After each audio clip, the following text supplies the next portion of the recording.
no meio dessa situação toda, o tributo que a gente vai enfiar é enfiar no cu do cara que ganha o salário mínimo. Porra, o trabalhador brasileiro é um dos piores remunerados atualmente por hora no mundo todo. Vamos lá. É esse o problema? E eu tô falando de um lado do cara que eu pago salário. Eu não acho que o problema do Brasil hoje é o salário que a gente paga para as pessoas, não. Sinceramente, assim, eu entendo que isso resolveria o problema fiscal. Mas eu não acho que é esse o caminho que a gente deveria estar adotando. O Brasil precisa de mais liberdade econômica. Vamos dar capitalismo para os capitalistas. Tem um programa do canal do Banco Central que já tem uns 3, 4 episódios que leva os ex-presidentes do Banco Central. E tem um ex-presidente que é o Gustavo Franco, ele até deu uma sugestão que é um pouco impopular, mas é de congelar os salários de previdência, salário mínimo, assim. Por que seria congelar? Você não vai aumentar acima da inflação, você não vai ter o ganho real. Porque se o arcabouço fiscal ele tem uma limitação de receita, que obviamente... receita cresce acima da inflação e você vai pagando as suas obrigações com um salário congelado. Você vai equilibrando ao longo do tempo. Exatamente. Nossa, mas essa solução... É uma solução muito impopular, mas... Não é a solução impopular. Vamos lá. Acontecer. De tudo aquilo que a gente pode mexer no país inteiro, vamos lá, gente. Sério, tem muita coisa. Tem um monte de disfuncionalidades, as empresas não estão competindo em patamar de igualdade, você tem um monte de empresas do mesmo setor. Pô, a gente recebeu aqui essa semana um frigorífico aqui de Goiás. Cara, o cara não tá conseguindo EBITDA positivo porque você tem 200 frigoríficos aqui que pertencem à mesma empresa, e aí essa empresa gigantesca tem subsídio, e aí ele não tem subsídio nenhum, aí o cara tá pagando um tributo, ele tem que reestruturar a dívida dele uma em cima da outra, não consegue fazer uma expansão, não consegue exportar, não consegue fazer nada, enquanto as empresas maiores estão recebendo benefício fiscal, e aí, assim, no meio dessa situação toda, o tributo que a gente vai enfiar é enfiar no cu do cara que ganha o salário mínimo. Porra, o trabalhador brasileiro é um dos piores remunerados atualmente por hora no mundo todo. Vamos lá. É esse o problema? E eu tô falando de um lado do cara que eu pago salário. Eu não acho que o problema do Brasil hoje é o salário que a gente paga para as pessoas, não. Sinceramente, assim, eu entendo que isso resolveria o problema fiscal. Mas eu não acho que é esse o caminho que a gente deveria estar adotando. O Brasil precisa de mais liberdade econômica. Vamos dar capitalismo para os capitalistas. Eu acho que é esse o primeiro passo. Acho que, assim, é muito engraçadinho a gente ficar discutindo, como é que a gente discute em cima do trabalhador, etc e tal, né? Igual o povo tá falando, não pode ter isenção do IR. Pra mim tinha que aumentar a faixa de isenção, até o cara que ganha 30 mil reais.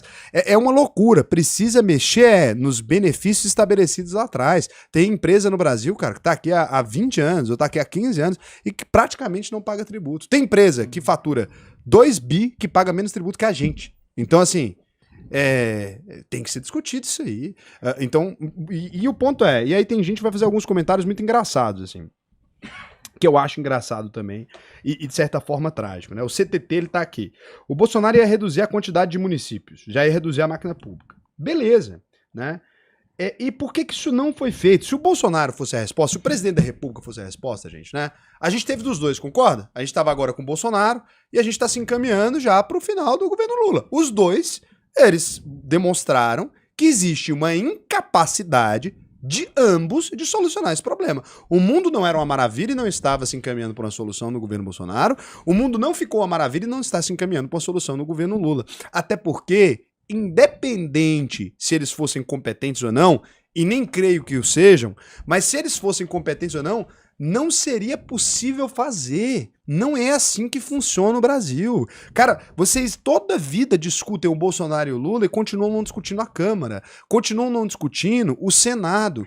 Não existe nada que um presidente da República consiga fazer nesse país sem controlar a Câmara e sem controlar o Senado. A quantidade de emendas parlamentares que a gente tá, até os parlamentares estão achando absurdo, né? Até esse, chegou um momento que os parlamentares estão discutindo a quantidade de emenda parlamentar, gente. Mais 50 bilhões. E eles estão começando a falar. Tem os parlamentares, pela primeira vez, a gente tem a Câmara falando assim, gente, tá exagerado a quantidade de emenda parlamentar na Câmara. Então, assim, olha que loucura. Você chegou num nível de loucura tão grande que os parlamentares, no meio desse momento todo, olha o tanto que a coisa ficou doida, eles votaram para aumentar a quantidade de deputados no meio de um derretimento de popularidade do governo, porque eles estão assinando papel sem comprometimento nenhum com absolutamente nada. Tudo recai no Brasil sobre o presidente da República. Quando era o Bolsonaro, quando é o Lula, o próximo vai ser a mesma coisa. E os caras são ali, se reelegendo 200 anos, tem gente que tá lá desde que o capeta era menino e não muda absolutamente nada, e vocês achando que vai colocar o Bolsonaro ali e que a gente vai votar e que vai apertar o botão e caralho, agora o Bolsonaro vai mudar. Vocês esquecem que ele saiu da presidência agora, nem esfriou a cadeira, ele tava lá na presidência agora, o Lula tá lá na presidência agora, então você defendendo qualquer um dos dois não vai levar a isso, e a terceira via também não vai resolver, porque não é o presidente da República que resolve.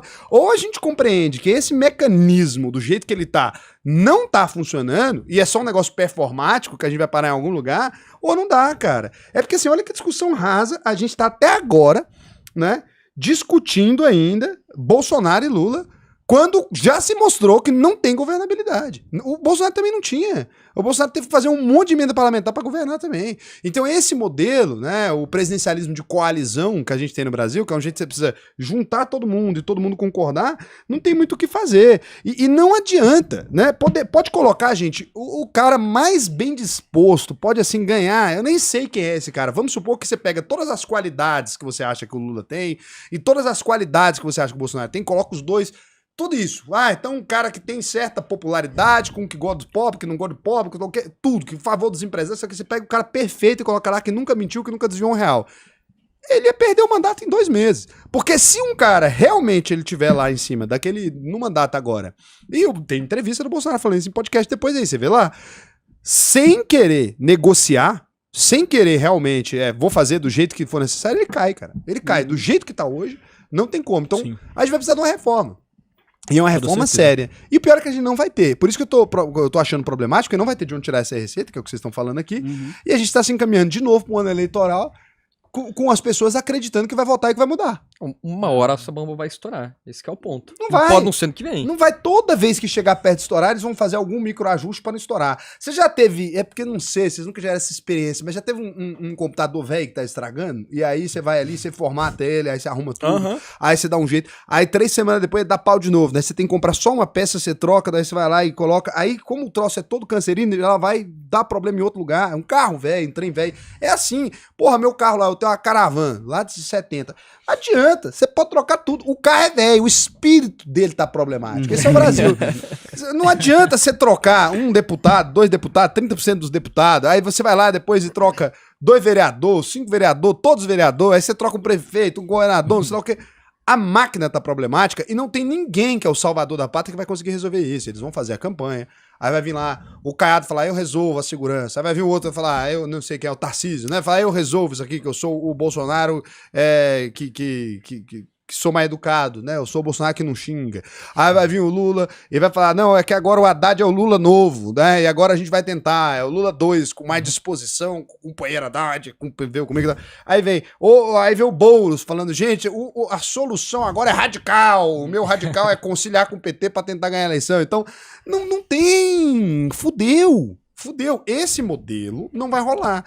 E o problema é que a gente nem tem como entender de onde que a gente vai partir pra poder resolver. Eu nem sei, sinceramente, eu nem sei como é que resolve um negócio desse. E se você já tá ganhando uma grana acima de R$4.500 por mês e quer aprender a investir, o que eu vou te recomendar? Acesse aí alvp.com.br, clica aqui no botão faça a sua análise de perfil, preenche o questionário até o final. Se você for aprovado, né, aqui pra participar da UVP, você vai assistir suas aulas comigo, que pra mim vai ser um prazer te ensinar a investir no Brasil e no mundo inteiro. Só se você ganha mais de R$4.500 por mês. Se você ganha menos, não adianta. Por quê? Porque a UVP te dá acesso a uma plataforma exclusiva de investimentos, né, com investimentos que só são oferecidos para clientes que têm mais de 10 milhões de reais. A gente é hoje também a consultoria top 1 do Brasil, vinculada ao maior banco de investimentos da América Latina, que é o BTG Pactual. Então a gente tem lá geopolítica, formação de investimentos mesmo. A gente já formou mais de 50 mil pessoas. Só de placas de alunos nossos que se tornaram milionários, a gente entregou mais de 1.000. E como é que você sabe que a UVP funciona num mundo de tanta ferramenta gerada, de tanta coisa gerada a partir do nada? A certeza que você tem é que se você concluir a UVP até o final, pode fazer todas as aulas gratuitamente. Chegou ao final, você não aprendeu a investir, a gente devolve 100% do seu dinheiro. Pode pesquisar, Reclame Aqui, Juros Brasil, se fosse mentira, a gente não estaria aqui. Por quê? Porque você simplesmente poderia fazer a UVP e falar, Raul, eu não aprendi a investir e pegar o dinheiro de volta, ou, se a gente não te devolver, você me processa. Ganhou de graça 10 mil reais. Investimento melhor que isso não tem, né? E você vai perceber, se você buscar pela UVP, que a gente nunca teve nenhum processo. Só quem processa a gente é corretora safada, porque perde dinheiro com as coisas que a gente ensina. Então eu recomendo que você vá lá e faça o seu cadastro. Se você for aprovado, não é todo mundo que é aprovado, vai ser um prazer para mim te ensinar a investir aí.